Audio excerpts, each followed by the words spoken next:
we go from Toronto. Herta, black and yellow on the inside. How much will his teammate Kirkwood challenge it from the outside? They're side by side for third. 3 or 4 wide behind. Are we going to get someone in the wall? I see Christian Rasmussen, Santino Ferrucci. Also big damage to the AJ Foy machine as the rest of the field files through unscathed. And now they blast down Lakeshore into turn 3. Great opportunity for an overtake here.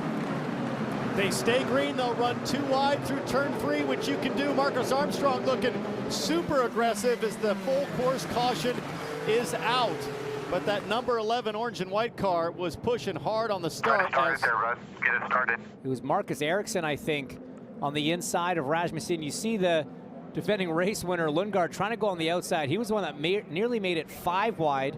Armstrong, one of the JHR cars, and then you see Marcus Ericsson there get into Rasmussen and just clips the left front of the wall. And as Rasmussen was getting into the wall, Lundgaard swerved right. McLaughlin from Penske, Rosenquist from Meyer-Shank, another Penske and Newgarden, Romain Grosjean at 6. Let's go again from T.O. and a big jump for Herta. Monster jump for Colton Herta. Brilliant job through the final corner. He has to get a good exit right here. Keep it smooth.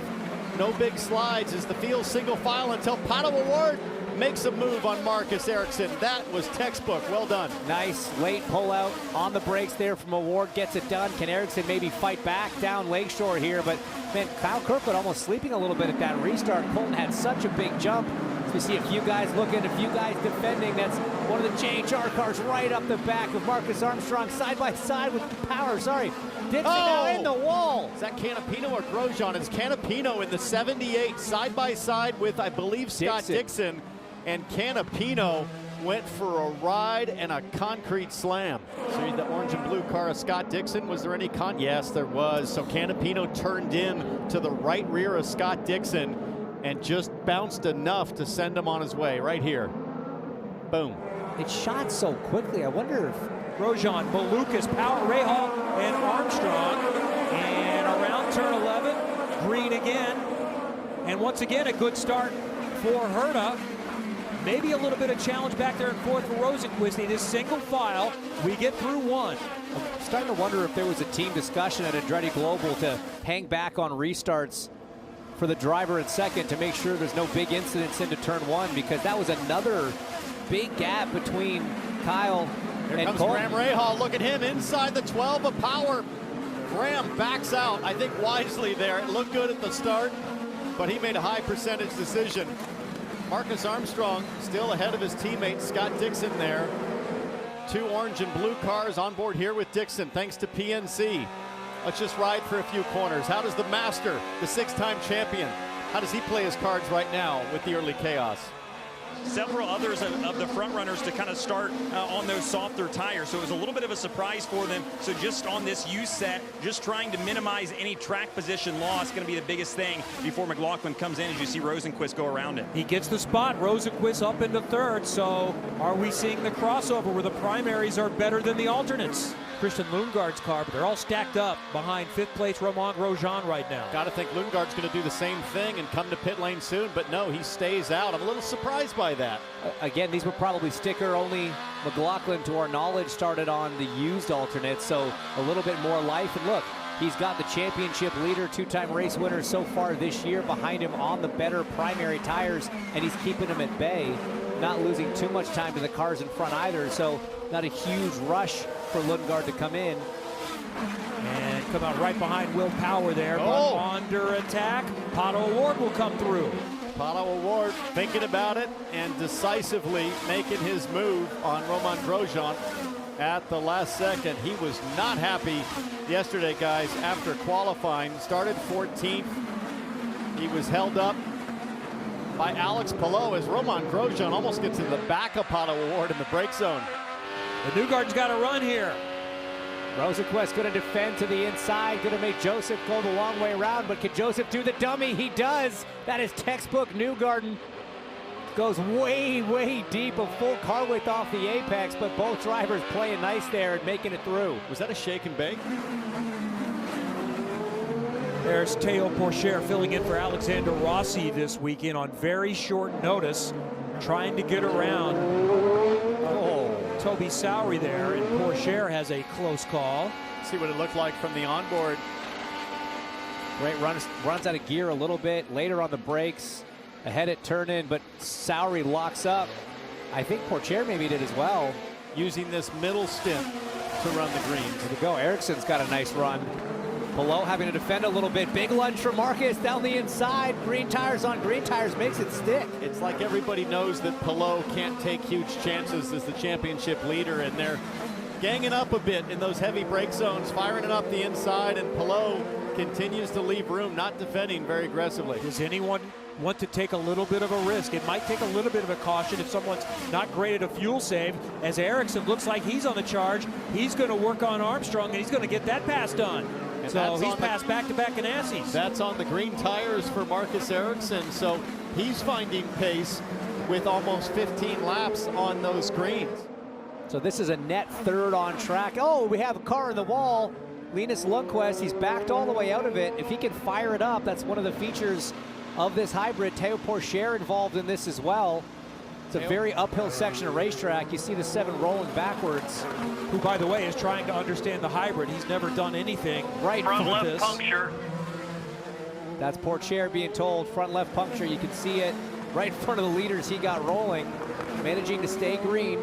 And Dixon and Scott McLaughlin are come racing up behind. And to the pit lane. With AutoNation and Kyle Kirkwood. Rosenquist, turn 3 runoff. Oh man, it's been a brutal 2 Oh, laps. no. Marcus Ericsson was just coming out of the pits. And you have to think that Ericsson was trying to defend on cold tires. Onboard here from Rosenquist. Watch Ericsson's car. Oh, I don't like that. I don't like that. Right when you get to the brakes. However, you look at push to pass remaining, and Scotty D had to use up about 3/4 of his 200-second allocation. Meanwhile, Herta and Kirkwood comfortably juiced up as the yellow's going to come out here for Kiffin Simpson. Who was just saying that a yellow could make this game on? It's not my fault. Andretti Global, it's not my fault. I don't have that control. The question is, did Kiffin Simpson get his hand off the wheel in time to not suffer the same fate. injury? Look at the left hand here. Still on, still on. We can't see it there. Hopefully he released that left hand. What will Scott McLaughlin have? Green. Going back to green in Toronto. Colton Herta with a massive jump. Kirkwood has a little bit of a cushion too. It's McLaughlin that is going to think about Dixon for third. Kind of surprised that Kirkwood didn't jam up onto the back of Herta a little closer. I'm not. It's been every start and restart so far. There was a discussion at that team. I almost guarantee you that if you guys are running nose to tail, give each other the buffer. Let's settle it in turn 3. Let's see what happens at the brake zone here. Kirkwood pretty close. Anybody further back going for a lunge? Not yet. Oh, a bit of a reactive move there from Will Power, trying to keep Paddle Ward behind. Could certainly argue that he was trying to fake out Alex Palou. The rest of the field seemingly getting through okay. Some side-by-side action behind. Lundgaard thinking about Marcus Ericsson. Ericsson had tried to get Marcus Armstrong, but lost a little bit of ground. Well used as Paddle Ward sideways, and Marcus Ericsson. Oh boy! Oh my goodness! Santino Ferrucci launches inverted. And just about a third of the field has been collected. The big one here on the streets of Toronto, and Ferrucci is upside down. And you hear the words. Ferrucci says he's okay. Eerily similar to his teammate Stingray Robb, with the same kind of launch and rotation at Iowa last week. And watch Palou, the championship leader, just barely gets by there, and he has to hang on to it. There was a big wiggle. Who clipped him? I think this is Pietro That's Fittipaldi Pietro. in the hub car, and then Ferrucci. And then Pourchaire Wow. hits his teammates. Fencing did a great job keeping Really that car did. inside the track. Coming right back to where it should. Nolan Siegel, That was big Siegel, contact as Yeah. well. Pourchaire got through. That was Siegel. Yeah. Here we go again, and it's another big jump for Colton Herta. Kirkwood seems safe. What kind of run can Dixon have? First into 1, then into 3. McLaughlin taking a little look, not close enough. Great start from both the Andretti Global drivers as McLaughlin's looking racy. All over the back of the PNC Bank machine of Scott Dixon out of 2. Will Power's right there as well, so that battle for third looking feisty. Here they come to the brake zone. How aggressive does McLaughlin go? Blue car peaking, Power right behind him thinking about it. Palou championship leader back there as Newgarden tries to force his way through side by side, working with his teammate there. Big wiggle for David Malukas, and now McLaughlin's in the wall. And contact with Rinus VeeKay, it looked like, in another car. And this could be another full course caution. If he can't fire that thing up, it is probably pretty damaged. Yeah. We see it there. Full course caution on the board. Joseph Newgarden was trying to make a move on Palou. It had gone wide. Then Malukas trucked it up the inside of the hairpin. They were side by side through 4. Malukas got ahead. Oh, who was that? Was that his teammate, or was that? That was Will Power up the inside. Yes, it was. On board here. Let's watch this. We've seen Power make this move before today. Just completely locked the rear tires, had to correct out of it. So you got Newgarden with the puncture, McLaughlin's out. Power might get a drive-through. Very likely. back up to speed. Colton Herta around turn number 11. Time to go again from Toronto. Herta, Kirkwood, Dixon, Power, a little further back. Palou looking a little defensive there as David Malukas might have a run on the backstretch, and we understand that race control has reviewed the incident with Power and McLaughlin, and the number 12 driver, Will Power, will have to do a drive-through. And he will fall all the way down to 12th, with that, which, as you say, is going to promote Palou and just open up that championship gap. Armstrong on the outside of David Malukas, who's boxed in there, can't make it stick, can they? Gets it done on the outside. Gotta watch out for another cut tire there. Grosjean going defensive against Newgarden into 5. Very defensive. So a disastrous lap for Team Penske. They had all 3 cars in position to finish at least in the top 7.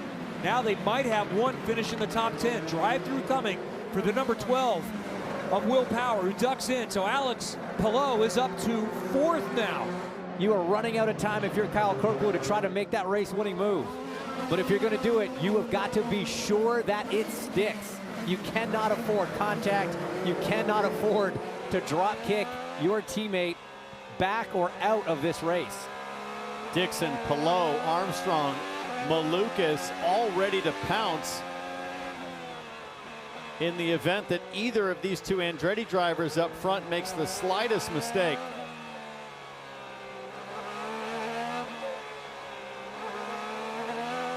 David Malukas back there in 6th with an opportunity to convert on a result. What a find he has been. White flag for Colton Herta. Under 2 miles to go to get back to victory lane for the first time in more than 2 years.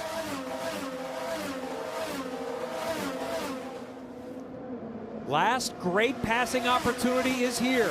Kirkwood not close enough to challenge. Is anyone else a little further back? Not up front. VeeKay and Grosjean might mix it up back there for 8th. Yeah, VeeKay got around Romain Grosjean, I believe, down in turn 1. But Colton Herta doing everything right all 3 days of the weekend. Michael Andretti won here 7 times, more than anyone else. Has won once as a car owner, has not had a win this entire season. They've been quick, especially on street races. Today in Toronto and this weekend, they put it all together. Colton Herta dominates the weekend, leads every session for the first time in IndyCar history, and Herta has won for the first time in over 2 years. It's a 1-2 for Andretti Global in Toronto. Been waiting a long time to do those victory donuts. We know it's going to lead to some victory tacos later in the night, but no-hander too. Hi folks, Lee Diffie from NBC Sports here. If you truly enjoyed what you just watched, you can get more news, interviews, and highlights by subscribing to the Motorsports on NBC YouTube page. You can get it all, so go for it.